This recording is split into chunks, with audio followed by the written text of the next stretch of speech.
Queries आ रही हैं या उनकी सजेशंस आ रही हैं कि जी ईद जो है वो एक्सपेक्टेड है कि 29 को शायद होगी, क्योंकि अभी चांद की डेट, वो हज की डेट अभी फाइनल नहीं हुई, तो गालबन 27-28 है।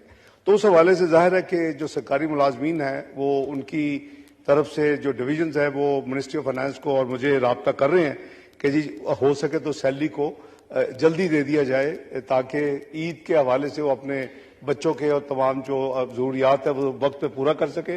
तो मैं अभी आने से पहले सेक्रेटरी फाइनेंस को मैंने हिदायत कर दी है, और मैंने वो प्राइम मिनिस्टर साहब से भी, वो बाकू में हैं, उनसे भी मशवरा कर लिया। तो मैं इंशाअल्लाह ये 23 तारीख को जो जुमा आएगा नेक्स्ट, इंशाअल्लाह हम उस दिन ये अपनी जो पेमेंट्स हैं वो सैलरीज की सरकारी मुलाजमीन की बजाय मंथ एंड पे ये पहली तारीख को 23 तारीख को पेमेंट कर दी जाएगी। मैंने आपके तवज्जुह से मैं ये यहाँ शेयर कर लूँ जी। बहुत शुक्रिया। बहुत शुक्रिया।